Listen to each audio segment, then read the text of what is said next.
दोस्तों स्वागत है आपका मेरे इस YouTube चैनल। दोस्तों आज की इस वीडियो में हम क्लास 10th का साइंस का मॉडल पेपर बताएंगे। दोस्तों वायरल मॉडल पेपर है। दोस्तों आपको आज की इस वीडियो में हम साइंस का मॉडल पेपर बताएंगे 2024 में यूपी बोर्ड का। तो आइए दोस्तों चलते हैं, आपका पहला क्वेश्चन क्या है बहुविकल्पी में देखते हैं आपका क्वेश्चन पहला क्या है। तो चलिए दोस्तों देखते हैं। तो दोस्तों खंड आ, दोस्तों खंड आ में मतलब पार्ट 1 में बहुविकल्पी प्रश्न है। तो दोस्तों आइए हम उपभाग 1 तो देखते हैं इसमें हमारा पहला क्वेश्चन क्या दिया है। पहला क्वेश्चन हमारा दिया है प्रकाश में परावर्तन के नियम सदैव सत्य होते हैं। तो दोस्तों इसका आंसर आपका हो जाएगा ऑप्शन नंबर सी।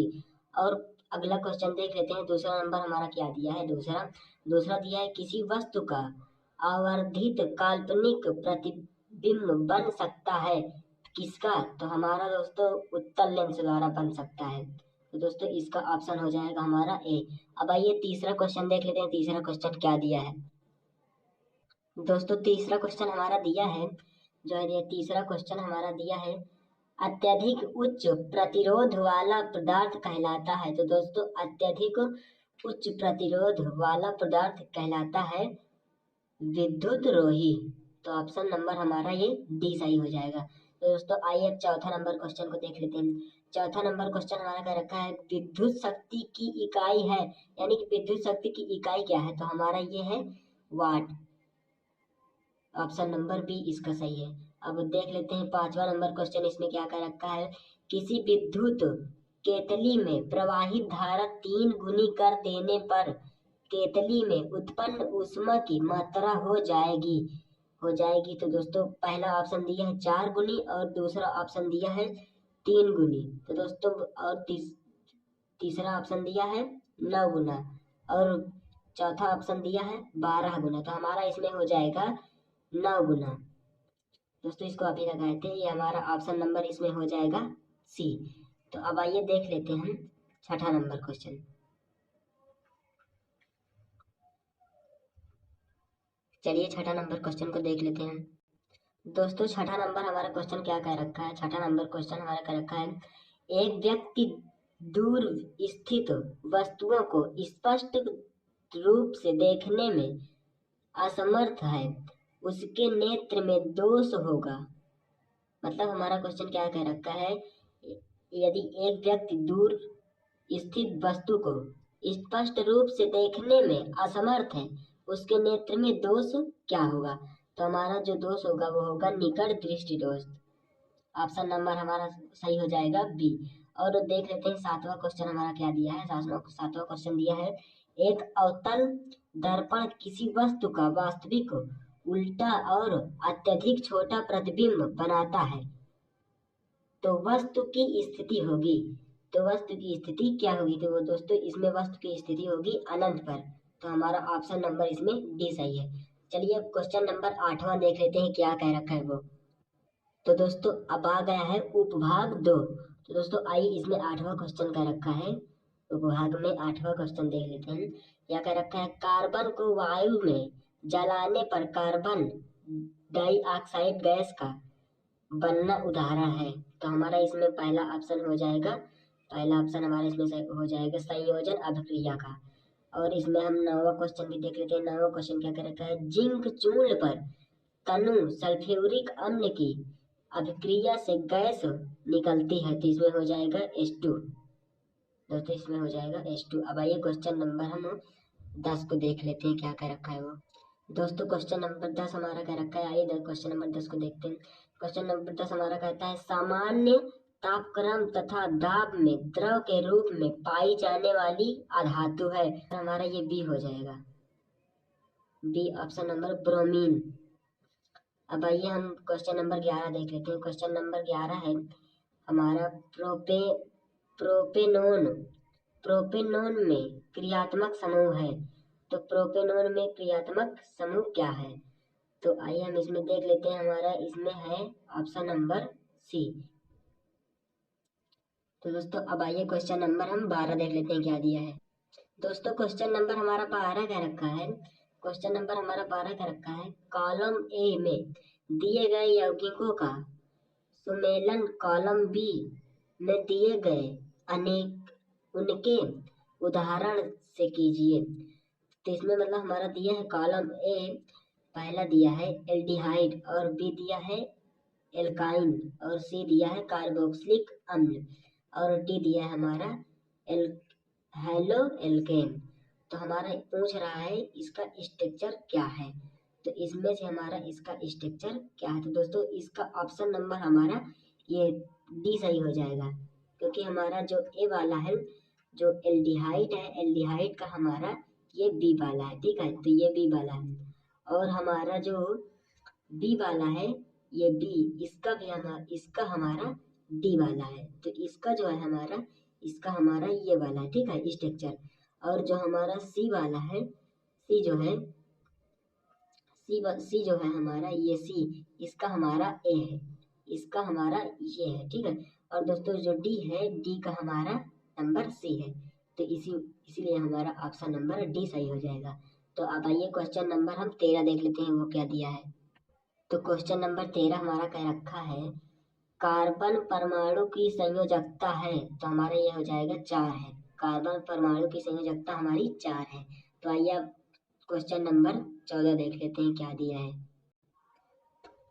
अब यहाँ हम देखेंगे उपभाग 3, यहाँ उपभाग 3 में दिया हमारा 14 नंबर क्वेश्चन दिया है, वह जैव प्रक्रम जिसके द्वारा हानिकारक पदार्थों का निष्कासन शरीर से होता है। तो हमारा इसमें ऑप्शन नंबर क्या सही हो जाएगा, हमारा ऑप्शन नंबर इसमें बी सही हो जाएगा, उत्सर्जन। तो इसमें हमारा आंसर सही हो जाएगा उत्सर्जन। तो अब आइए देख लेते हैं क्वेश्चन नंबर 15 क्या कह रखा है हमारा। 15 नंबर क्वेश्चन हमारा कह रखा है प्रकाश संश्लेषण के दौरान निम्न में से कौन सी एक क्रिया नहीं होती है। तो इसमें हमारा आंसर हो जाएगा ऑप्शन नंबर डी। तो इसमें हमारा आंसर हो जाएगा जो है वो ऑप्शन नंबर डी हो जाएगा। यह ग्लूकोज का वायरुविक अम्ल में विखंडन, ये हमारा डी नंबर ऑप्शन इसमें सही है। अब आइए क्वेश्चन नंबर हम 16 देख लेते हैं। क्वेश्चन नंबर हमारा 16 कह रखा है प्राकृतिक वर्ण या चयन द्वारा जैव विकास का सिद्धांत किसने प्राप्तित किया था।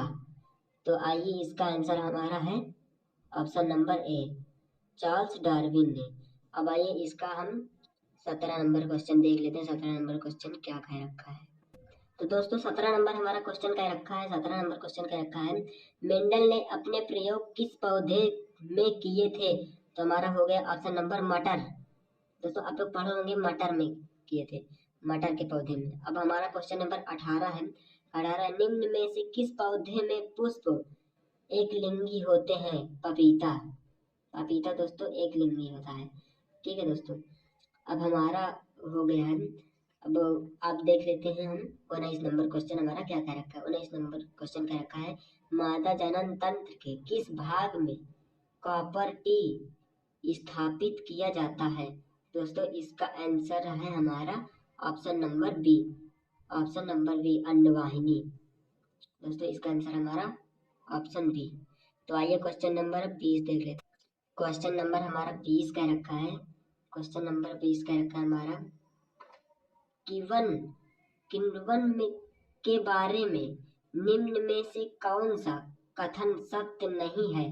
तो दोस्तों इसका आंसर हमारा पहला ए, यह ऑक्सीजन की अनुपस्थिति में होता है। तो दोस्तों इसका आंसर हमारा ऑप्शन ए हो जाएगा। तो दोस्तों आइए अब हम देख लेते हैं आपका लिखित क्वेश्चन क्या क्या है, तो चलिए देखते हैं।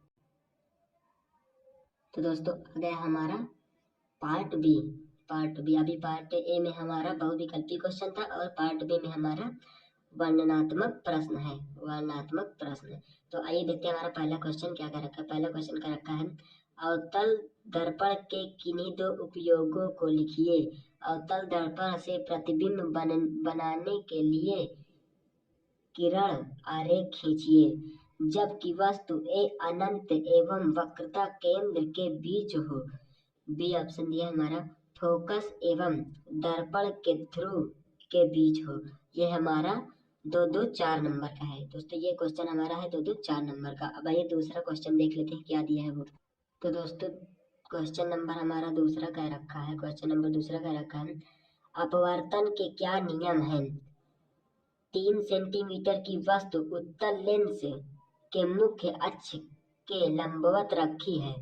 लेंस की फोकस दूरी 30 सेंटीमीटर और लेंस से वस्तु की दूरी 10 सेंटीमीटर है। प्रतिबिंब की स्थिति, आकार एवं प्रकृति ज्ञात कीजिए। क्या हम इस प्रतिबिंब को पर्दे पर देख सकते हैं? ये भी दोस्तों आपका 2 4 नंबर का है। अब आइए तीसरा क्वेश्चन देख लेते हैं। तीसरा क्वेश्चन हमारा दिया है, ओम का नियम लिखिए। यानी कह रखा है अब ओम का नियम लिखिए।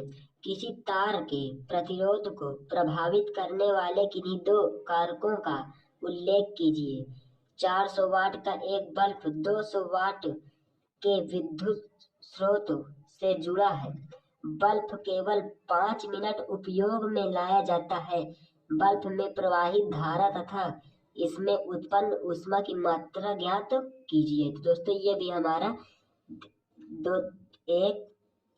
1 2 और 2 4 नंबर का ये भी हमारा क्वेश्चन है। ठीक है दोस्तों, तो अब आइए क्वेश्चन नंबर हम चौथा देख लेते हैं क्या दिया है। तो दोस्तों हमारा क्वेश्चन नंबर चौथा का रखा है। क्वेश्चन नंबर चौथा हमारा कह रखा है, चुंबकीय क्षेत्र रेखाओं के किन्हीं 2 गुणों का उल्लेख कीजिए। किसी सीधे धारावाही तार के कारण उत्पन्न चुंबकीय क्षेत्र की दिशा ज्ञात करने के लिए मैक्सवेल के कार्क स्क्रू नियम को परिभाषित कीजिए। किसी ऊर्ध्वाधर धारावाही चालक के कारण उत्पन्न चुंबकीय क्षेत्र रेखाओं को दर्शाइए। किसी प्रदत्त क्षेत्रफल में एक समान चुंबकीय क्षेत्र को प्रदर्शित कीजिए। दोस्तों ये हमारा क्वेश्चन नंबर 6 नंबर का है। दोस्तों ये क्वेश्चन है हमारा 6 नंबर का। तो अब इसमें अथवा करके भी दिया है दोस्तों, इसमें अथवा करके भी दिया, अथवा वाला क्या दिया उसको भी करते रहे। विद्युत चुंबकीय प्रेरण का अर्थ समझाइए। किसी विद्युत जनित्र द्वारा विद्युत उत्पादन में किस प्रकार की ऊर्जा का उपयोग होता है? किसी प्रत्यावर्ती धारा जनित्र की संरचना का नामांकित आरेख बनाकर उसकी कार्यविधि को समझाइए। भारत में आपूर्ति किए जाने वाले प्रत्यावर्ती धारा शक्ति की आवृत्ति क्या होती है? तो दोस्तों ये भी हमारा 6 नंबर का है क्वेश्चन। दोस्तों ये भी हमारा 6 नंबर का क्वेश्चन है। तो दोस्तों आइए हम क्वेश्चन नंबर देख लेते हैं 5। तो दोस्तों अब आ गया हमारा उपभाग 2। अभी उपभाग पहले में हमारा 4 तक क्वेश्चन दिया था, उपभाग 2 में हमारा 5वां क्वेश्चन कह रखा है। इसमें ए है हमारा 5वां क्वेश्चन का ए नंबर हमारा, निम्नलिखित समीकरणों को संतुलित कीजिए। यानी कि इसको हमको संतुलित करना है। तो दोस्तों आप लोगों को इसको संतुलित करना है। तो हमारा और बी नंबर क्वेश्चन हमारा क्या कह रखा है, अभिक्रिया Fe plus CuSO4 SO4 plus Cu में अभिकारक तथा उत्पाद के नाम बताइए। यानी कि इसमें अभिकारक तथा उत्पाद के नाम बताना है आपको। ठीक है, हमारा दूसरा नंबर क्वेश्चन कह रखा है, ऊष्मीय अपघटन अभिक्रिया का एक उदाहरण दीजिए, केवल अभिक्रिया का समीकरण। तो ये हमारा 4 नंबर का क्वेश्चन है दोस्तों। अब आइए क्वेश्चन नंबर हम 6वां देख लेते हैं क्या दिया है। दोस्तों क्वेश्चन नंबर 6वां आपका कह रखा है, क्वेश्चन नंबर 6वां ए नंबर है, निम्नलिखित यौगिक का IUPAC नाम लिखिए। तो दोस्तों इन सभी का आपको IUPAC नाम लिखना है। इसमें 2 क्वेश्चन दिए हुए हैं दोस्तों, इसमें आपको IUPAC नाम लिखना है। और इसका बी नंबर कह रखा है, निम्नलिखित तत्वों की परमाणु संख्या का संयोजकता लिखिए। तो दोस्तों इस 2 क्वेश्चनों को आपको संयोजकता लिखना है और ये 4 नंबर का है दोस्तों। अब आइए क्वेश्चन नंबर हम 7 देख लेते हैं क्या दिया है। दोस्तों आपका क्वेश्चन नंबर 7 का रखा है, क्वेश्चन नंबर 7 का रखा है, निम्नलिखित पर टिप्पणी कीजिए। टिप्पणी लिखिए, मतलब पहला दिया है संतृप्त एवं असंतृप्त हाइड्रोकार्बन, और दूसरा दिया है संक्षारण, और तीसरा दिया है सी नंबर अवक्षेपण अभिक्रिया। यह है आपका 6 नंबर का, 2 नंबर का सभी है। और अथवा करके दिया है, पहला प्लास्टर ऑफ पेरिस का गुण तथा 2 उपयोग लिखिए। ये है आपका 3 नंबर का। ठीक दोस्तों, ये है आपका 3 नंबर का। और बी नंबर दिया है, क्षार और अम्ल से आप क्या समझते हैं दैनिक जीवन में पीएच के 2 उपयोग लिखिए। ये भी आपका 3 नंबर का है दोस्तों। अब आइए क्वेश्चन नंबर हम 8 देख लेते हैं क्या दिया है। तो दोस्तों क्वेश्चन नंबर हमारा 8 कह रखा है। 8, पोषण किसे कहते हैं? स्वपोषी पोषण व परपोषी पोषण का उपयुक्त उदाहरण सहित वर्णन कीजिए। ये आपका 4 नंबर का है दोस्तों। दोस्तों एकदम वायरल पेपर दोस्तों, अगर आप पेपर देने से 1 घंटे पहले भी इस पेपर को देख लेते हैं ना, तो दोस्तों इसी टाइप का क्वेश्चन आएगा, सेम इसी टाइप का क्वेश्चन आएगा, क्योंकि ये क्वेश्चन बहुत बार आ चुके हैं। तो दोस्तों आइए क्वेश्चन नंबर हम 9 को देख लेते हैं। क्वेश्चन नंबर 9 हम देख लेते हैं। क्वेश्चन नंबर 9 दिया हमारा, पुष्प की अनुदैर्ध्य काट का स्वच्छ व नामांकित चित्र बनाते हुए विभिन्न पुष्पांगों का वर्णन कीजिए। दोस्तों ये आपका 4 नंबर का, ये भी 2-2 नंबर का है। दोस्तों आप लोगों को वीडियो अच्छी लग रही है तो वीडियो को लाइक जरूर कर देना दोस्तों। अब आइए क्वेश्चन नंबर हम 10 देख लेते हैं क्या दिया है। तो दोस्तों क्वेश्चन नंबर हमारा 10 कह रखा है। क्वेश्चन नंबर 10 कह रखा है, मानव में लिंग निर्धारण प्रक्रिया का विस्तार से वर्णन कीजिए। तो ये भी हमारा 4 नंबर का है क्वेश्चन दोस्तों। और 11 नंबर हमारा क्वेश्चन कह रखा है, प्राकृतिक संसाधनों के संपोषित प्रबंधन से आप क्या समझते हैं? इनके संचारण व प्रबंधन के विभिन्न उपायों का वर्णन कीजिए। दोस्तों ये आपका 6 नंबर का है क्वेश्चन। और इसमें अथवा करके दिया है, इसका 11 का अथवा करके दिया है, मानव के नर जनन तंत्र का सचित्र वर्णन कीजिए। तो ये भी आपका 6 नंबर का है। तो दोस्तों वीडियो कैसी लगी आप हमें कमेंट करके जरूर बताइए, लाइक करें। अब मिलते हैं अगली वीडियो में, तब तक के लिए जय हिंद।